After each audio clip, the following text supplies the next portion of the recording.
సంక్రాంతి శుభాకాంక్షలు. జనవరి 8వ తారీఖు జరిగినటువంటి అత్యంత దురదృష్టకరమైనటువంటి సంఘటన అది. అదన్నీ మీ అందరికీ తెలిసిందే. సో అది జరగరాంది జరిగిపోయింది. ఇక మీదట అలాంటివి జరగకుండా తగిన ఏర్పాట్లు చేసుకుంటాం. దానివల్ల ఎవరికి ఏమి ఇబ్బందులు రాకుండా చూసే బాధ్యతలు మేము తీసుకుంటాం. అదేవిధంగా 6 చనిపోయారు, 2 సీరియస్గా ఇంజూర్ అయ్యారు. వీళ్ళు వాళ్ళందరూ డిశ్చార్జ్ అయిపోయారు. వాళ్ళకు కూడా దర్శనం ఇప్పించి వారి వారి ప్రాంతాలకు కూడా చేరవేయడం జరిగింది. మొన్న సిమ్స్ హాస్పిటల్లో ఒక 6 ఇక్కడే చెక్కులు ఇవ్వటం జరిగింది. మిగిలిన వాటికి 3 బృందాలుగా ఏర్పాటు చేయడం జరిగింది. ఒక బృందం అటు వైజాగ్, నర్సీపట్నం, మదనపల్లి, వీళ్ళందరూ ఇట్లా ఆంధ్రాలో పలు ప్రాంతాలకు వెళ్ళి నిన్న చెక్కులు డిస్ట్రిబ్యూట్ చేయటం కూడా జరిగింది.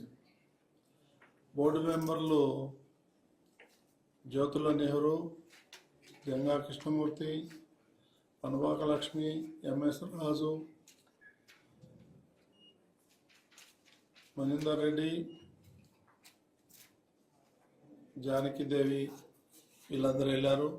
అక్కడ ఉన్నటువంటి ఎవరైతే లోకల్గా హోమ్ మినిస్టరు, తర్వాత ఎమ్మెల్యేలు, ఎంపీలు అందరూ కూడా ఆ కార్యక్రమంలో పాల్గొన్నారు.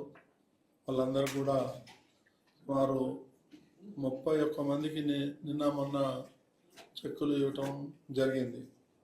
ఇంకొక 20 మంది ఉన్నారు. ఆ 20 మంది కూడా ఇవాళ కానీ రేపు కానీ అటు తమిళనాడు, అటు తెలంగాణ, బెల్లారి ఈ ఏరియాలో ఉన్నారు. వాళ్ళందరూ కూడా ఈరోజు రేపట్లో మేము అవన్నీ అందజేయడం జరుగుతుంది.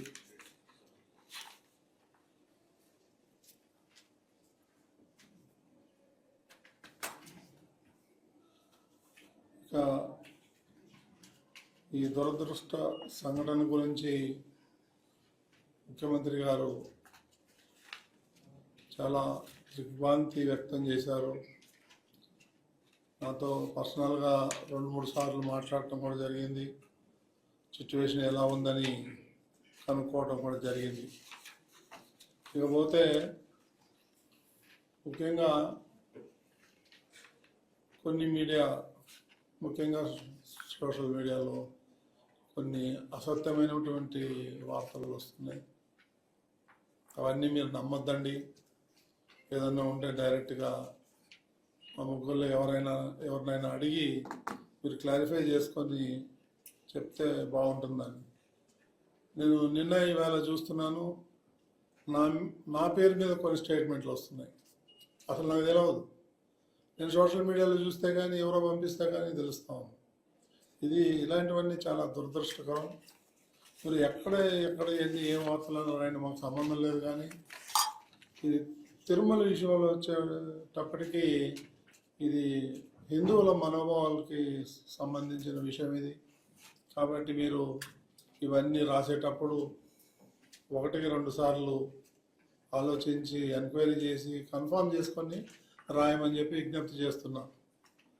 అంతేగాని ఇష్టం వచ్చినట్టు చేతిలో సోషల్ మీడియా ఉంది కదా, ఫోన్ ఉంది కదా అని చెప్పి ఇష్టం వచ్చినట్టు మాత్రం రాస్తే అది మంచిగా ఉండదు. ఈ పాలక మండలి ఏర్పాటు నుంచి ఎప్పుడో మేమంతా కూడా కొన్ని నిర్ణయాలు తీసుకున్నాం. ఆ నిర్ణయాల్లో ఏమన్నా 4-5 అమలు చేయటం లేదన్నా టెక్నికల్ ఇష్యూ వచ్చి జాప్యం జరిగిందే కానీ, అంతేగాని మా మధ్యన ఏదో వివాదాలు ఉన్నాయి, అవి ఉన్నాయి, ఇవి అన్ని కథలల్లేసి ఇలా చేయటం కూడా కరెక్ట్ కాదు. కాబట్టి నేను దాన్ని తీవ్రంగా ఖండిస్తున్నాను. ఇకపోతే ఏదైనా మేము చేసే ముందు మీ అందరికీ చేస్తాం, అంతేగాని కన్ఫామ్ చేయకుండా దయచేసి మీరెవరు చెప్పొద్దని చెప్పి నేను మీ అందరికీ విజ్ఞప్తి చేస్తున్నాను. ఇక ఆ ఒక్క ఇన్సిడెంట్ తప్ప మిగిలిన ఏర్పాట్లు అన్నీ బ్రహ్మాండంగా ఉన్నాయి. కొన్ని వందల మంది నాకు ఫోన్ చేశారు, ఏర్పాట్లు బాగున్నాయి, భోజనాలు బాగున్నాయి, లైటింగ్ బాగుంది, ఫ్లవర్ డెకరేషన్ బాగుంది, ఇట్లా అనేకమైనటువంటి ప్రశంసలు వస్తున్నాయి. ఇవన్నీ మీరు అధికారులు చేసిన శ్రమని మీరు మనమందరం గుర్తించాలని చెప్పేసి నేను కోరుతా ఉన్నా. ఏదన్నా నిర్వహణ లోపంలో ఏదో 1-2 పొరపాట్లు జరిగే అవకాశం ఉంది. అంత మాత్రాన మనం బయట పెట్టుకొని ఏదో లోపాలు జరిగిపోతున్నాయి, అది పోతున్నాయి, ఇది పోతున్నాయి అని చెప్పేసి రాయటం భావ్యం కాదు. దాన్ని నేను తీవ్రంగా ఖండిస్తున్నాను. ఏదైనా ఉంటే నన్ను డైరెక్ట్గా వచ్చి నా దగ్గరికి, నేను ఇక్కడే ఉంటున్నాను కాబట్టి నాతో కన్ఫర్మ్ చేసుకొని రాస్తే బాగుంటుందని చెప్పేసి నేను మనవి చేస్తున్నా. ఇప్పుడు 4 రోజులు అయింది, బ్రహ్మాండంగా డైలీ 60,000, 70,000 ఈ విధంగా దర్శనం చేసుకుంటున్నారు. అందరికీ ప్రసాదాలు ఇవ్వటం జరుగుతూ ఉంది. ఎలాంటి ఇబ్బందులు జరగట్లేదు, ఎలాంటి చిన్న పొరపాట్లు జరగదు.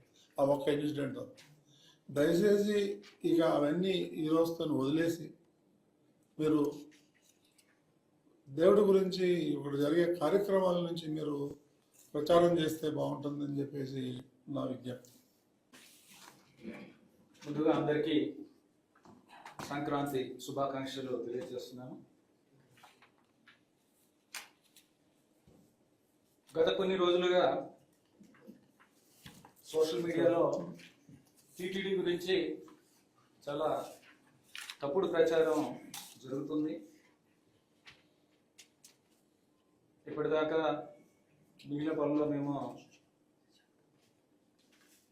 బిజీగా ఉండి వీటి మీద రెస్పాండ్ అవ్వడం కుదరలేదు. కానీ ఇప్పుడు రెస్పాండ్ అవ్వాల్సిన అవసరం కల్పించి ఇప్పుడు మీడియా సమావేశంలో చెప్పాల్సిన అవసరం కల్పించింది. ముఖ్యంగా రాస్తున్నది ఏంటంటే ఈఓ టీటీడీకి, తెలిసిన ఈఓకి, చైర్మన్ గారికి, బోర్డుకి సమన్వయం లేదు, వీళ్ళందరికీ పడటం లేదు. తర్వాత ఆధిపత్య పోరు నడుస్తుంది. తర్వాత వ్యవస్థలన్నీ కూడా పతనం అయిపోయి వ్యవస్థలు ఏమి పనిచేయట్లేదు, అందరూ కూడా ఇబ్బంది పడుతున్నారు అనే ఒక రాంగ్ ఇంప్రెషన్ ఒకటి బయట సోషల్ మీడియాలో నడుస్తుంది. సోషల్ మీడియాలో మీకు తెలిసిందే, ఒకటి ఏదన్నా టీటీడీ నుంచి వచ్చిందంటే అది కొన్ని ఆ నెగిటివ్వి ఒక వైరల్ అయిపోయి అదే నిజమనే నమ్మే పరిస్థితి వస్తుంది. సో వీటిని ఖండించాల్సిన అవసరం కనిపిస్తుంది. ఏంటి నిజం అనేది చెప్పాల్సిన అవసరం కనిపిస్తుంది. తర్వాత సోషల్ మీడియాలో కూడా ఈఓ గారు చైర్మన్ గారికి పడక ఏకవచనంతో ఆయన్ని సంబోధించారనేది ఒకటి, ఆయనని గౌరవించట్లేదనేది ఒకటి, ఇలా రకరకాలుగా అదే నిజం అన్నట్టుగా అది రకరకాలుగా అదొక వైరల్ న్యూస్ లాగా తయారైంది. దానివలన ఈ రాంగ్ న్యూస్ వలన ప్రజలందరిలో కూడా ఏంటి వీళ్ళందరూ ఇలా ఉన్నారు, దేవుడిని వదిలేసి వీళ్ళందరూ కూడా వ్యక్తిగత వీటి మీద పడ్డారు అన్నట్టుగా అది ఒకటి వస్తుంది. అది చాలా చాలా తప్పు. ఎందుకంటే చైర్మన్ గారు చెప్పారు, టీటీడీ బోర్డు పర్యవేక్షణలో టీటీడీ అన్ని పనులు జరుగుతాయి.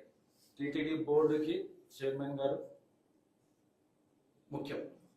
ఆయన టీటీడీ బోర్డు తీసుకున్న నిర్ణయాల ప్రకారమే టీటీడీ అన్ని పనులు చేస్తూ ఉంటుంది. ఈ సమన్వయ లోపం అనేది కరెక్ట్ కాదు. బోర్డు అన్ని ఇంక్లూడింగ్ ఏవైతే ముఖ్యమైన విషయాలు ఉన్నాయో అవన్నీ కూడా బోర్డులో చర్చించడం జరిగింది. అవన్నీ కూడా బోర్డులో తీసుకున్న నిర్ణయాల ప్రకారమే అధికారులు కూడా ఇంప్లిమెంట్ చేయడం జరుగుతుంది. సమన్వయ లోపం అనేది ఇక్కడ ఎక్కడా లేదు. యాక్చువల్గా వైకుంఠ ఏకాదశికి సంబంధించి కూడా బోర్డులో చర్చ జరిగింది. నేను అడిషనల్ ఈఓ గారు ప్రెజెంటేషన్ చేయడం జరిగింది. కుంభమేళాది కూడా ప్రెజెంటేషన్ చేయడం జరిగింది. అదే రోజు మిగిలిన కొన్ని ముఖ్యమైన విషయాల గురించి కూడా ప్రెజెంటేషన్ చేయడం జరిగింది. తర్వాత బోర్డు చైర్మన్ గారు కూడా రివ్యూ చేయడం జరిగింది. ఫీల్డ్ విజిట్స్, ప్రెస్ మీట్ పెట్టడం జరిగింది. అందరం కూడా చాలా సమన్వయంతో చేశాం కూడా. కాకపోతే ఆ రోజు మీకు తెలిసిందే, ఇప్పుడు కొంత సోషల్ మీడియాలో కూడా ఇది తిరుమలలో జరిగింది అనేది వస్తుంది. కానీ ఇది జరిగింది తిరుపతిలో ఒక స్కూల్లో జరిగిన టీటీడీకి సంబంధించిన ప్రాపర్టీ కాదు. అక్కడ స్కూల్లో కొన్ని కౌంటర్స్ పెట్టుకున్నాము. ఆ కౌంటర్స్లో అక్కడ ఏమి ఏర్పాట్లు చేయాలనేది కలెక్టర్ గారు, ఎస్పీ గారు వాళ్ళు నిర్ణయించిన దాని ప్రకారం మా చీఫ్ ఇంజనీర్ గారు అక్కడక్కడ ఏర్పాట్లు ఏం చేయాలనేది కూడా చేశారు. దాని తర్వాత కోఆర్డినేట్ చేసుకున్నాము. కాకపోతే అన్ఫార్చునేట్గా ఆ టైంలో వదిలేటప్పుడు కొన్ని ప్రోటోకాల్ ఫాలో అవ్వాలి. ఎక్కడన్నా భూమిగుడి ఉన్నప్పుడు భక్తులందరూ కూడా ఎలా అయితే తిరుమలలో మనము టీటీడీ ఎలా అయితే సివిఎండ్ఓఎస్ఓ అండ్ మిగిలిన టీటీడీ అధికారులు ఏ విధంగా చేసుకుంటారో అక్కడ పోలీసు వాళ్ళు కూడా అదే ఫాలో అవ్వాల్సిన అవసరం ఉండేది. అక్కడ పార్క్ నుంచి వదిలేటప్పుడు ఒక ప్రోటోకాల్ ఉంటుంది, ఆ ప్రోటోకాల్ ప్రకారం చేయలేదు. ఒక్కసారిగా అన్నీ బాగున్నాయి, కానీ వదిలేటప్పుడు మాత్రం వదలాలని నిర్ణయించుకున్నప్పుడు వదిలేటప్పుడు మాత్రం చర్యలు ఏమేమి ప్రోటోకాల్ ఫాలో అవ్వాలి, అక్కడ తాళ్ళు ఉన్నాయి, మనుషులు ఉన్నారు, పోలీసు వ్యవస్థ అందరూ కూడా ఉన్నారు. కానీ ఆ డిఎస్పీ గారి దగ్గర మరి ఆ టైంలో ఇబ్బంది వచ్చింది. ఇవి ఎంక్వైరీ అవుతుంది, ఎవరిది ఏంటనేది చూస్తాము. ఇది సమన్వయ లోపం వల్ల జరిగింది.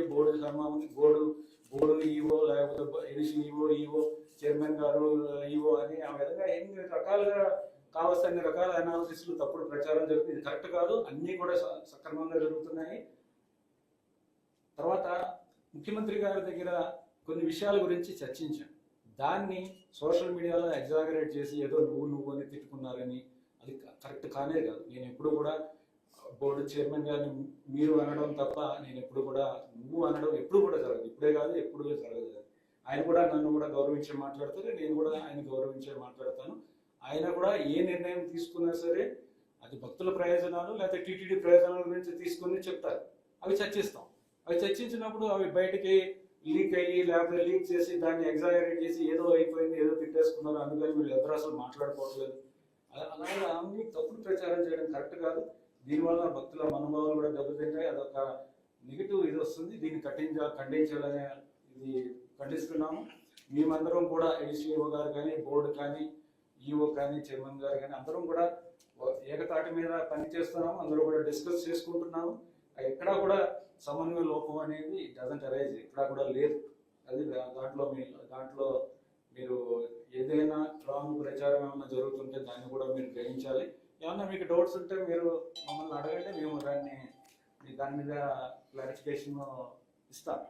గత 6 నెలలుగా ఎన్నో మంచి పనులు చేసాం. అవన్నిటినీ పక్కన పెట్టేసి ఇది ఒక నెగిటివ్ వచ్చింది, సోషల్ మీడియాలో వైరల్ అయింది కాబట్టి అందరూ కూడా దాని గురించి మాట్లాడుతున్నారు. మీ అందరికీ తెలుసు గత 6 నెలలుగా ఏం పనులు చేశాము, ఏం మంచి పనులు చేశాము అనేది మీ అందరికీ తెలుసు. దాంట్లో సాధారణ భక్తులకు పెద్దపీట వేయాలనేది ముఖ్యమంత్రి గారి నిర్ణయం. వ్యవస్థలన్నీ కూడా స్ట్రీమ్లైన్ చేయాలి, దాంట్లో ఉన్న లోపాలను సరిదిద్ది ప్రజలకు ఇబ్బంది లేకుండా చేయాలనేది ముఖ్యమంత్రి గారి నిర్ణయం. ఆ నిర్ణయం ప్రకారం అన్ని చేసుకుంటూ వచ్చాం. ఇది ఒకటి దురదృష్టకరమైన సంఘటన. అన్ని ప్రికాషన్స్ చేసుకున్న ఒక వ్యక్తి వలన ఇబ్బందులు వచ్చాయి. అలాగే లడ్డూ ప్రసాదాల దగ్గర నుంచి, అన్న ప్రసాదాల దగ్గర నుంచి, సాధారణ భక్తులకి ఇచ్చే క్యూ లైన్లో ఇచ్చే ఫెసిలిటీస్ కానీ ఏ విధంగా చూసినా సరే మీకు ఈ గీ ప్రొక్యూర్మెంట్లో మనకి ఉన్న ఎడల్ట్రేషన్ ఇష్యూస్ ఇవన్నీ ఉన్నాయి. అవన్నీ కూడా సరిదిద్దాము. తర్వాత ఇప్పుడు మనం స్వచ్ఛమైన గీని మాత్రమే తీసుకుంటున్నాము, స్వచ్ఛమైన లడ్డూలు తయారు చేస్తున్నాము. అందరూ కూడా అప్రిషియేట్ చేస్తున్నారు. అన్నప్రసాదాలు కూడా ఇంకా ముందున్న ప్రాబ్లమ్స్ లేవు, ఇప్పుడు అన్నీ కూడా స్ట్రీమ్లైన్ చేశాము. అలాగే అన్ని రకాల అకామిడేషన్లో బ్రోకర్స్ ఉండేవారు, అవన్నీ బ్రోకర్స్ తీసేసాం. ఇప్పుడు విఐపి దాంట్లో కూడా 200 మంది రోజు బ్రోకర్లు వచ్చి తీసుకున్నారు. అదంతా కూడా తీసేసి దాన్ని స్ట్రీమ్లైన్ చేసేసి ఆన్లైన్లో కూడా స్ట్రీమ్లైన్ చేసి పెడుతున్నాం. ఇలాగే 40,000 మంది బ్రోకర్స్ని సిస్టంలోంచి తీసేసి, ఆన్లైన్ సిస్టంలో 40,000 మంది బ్రోకర్లు ఉండేవారు, అదంతా తీసేసి వ్యవస్థ అంతా కూడా పటిష్టవంతంగా చేసేసాము. అలాగే ఆధార్ కూడా మేము ఒక నోటిఫికేషన్ రావాలి, అది కూడా ఇంట్రడ్యూస్ చేస్తాము.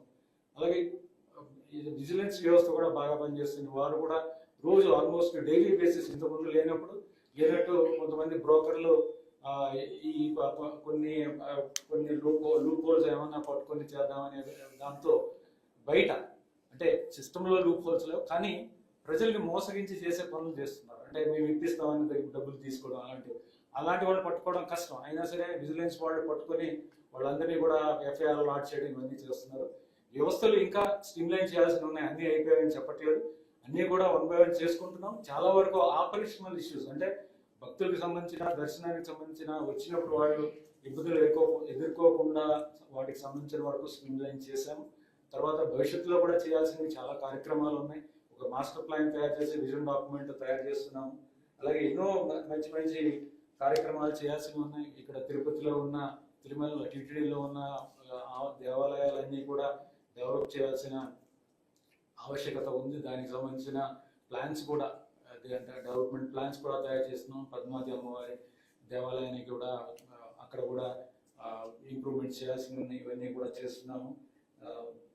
అన్ని రకాల కార్యక్రమాలు బాగా చేస్తున్నాము. ఎవరు కూడా, భక్తులందరూ కూడా ఇంతకుముందు ఎలాగైతే ఇక్కడ ఫెసిలిటీస్ ఉపయోగించుకున్నారో ఆ విధంగా ఉపయోగించుకోవచ్చు. ఎక్కడా వ్యవస్థలో లోపాలు లేవు. భవిష్యత్తులో కూడా మొన్న జరిగిన ఇన్సిడెంట్ లాంటివి జరగకుండా ఉండడానికి ఏమేమి చర్యలు తీసుకోవాలి. టీటీడీలో అయితే, తిరుమలలో అయితే అసలు ఇబ్బంది లేదు. బయట ఎక్కడైనా సరే జరిగినప్పుడు, ఏమైనా కార్యక్రమాలు చేపట్టినప్పుడు ఈ వ్యవస్థ ఎలాగ మనము ఉపయోగించుకొని దాన్ని డిస్ట్రిక్ట్ అడ్మినిస్ట్రేషన్తో లేకపోతే ఎస్పీ గారితో, పోలీస్ వ్యవస్థతో ఏ విధంగా కోఆర్డినేట్ చేసుకోవాలనే దాని మీద కూడా చర్యలు తీసుకుంటున్నాం. ఇంకా ఒకటి రెండు I would like to share with all of you. మనం గత 6 నెలల్లో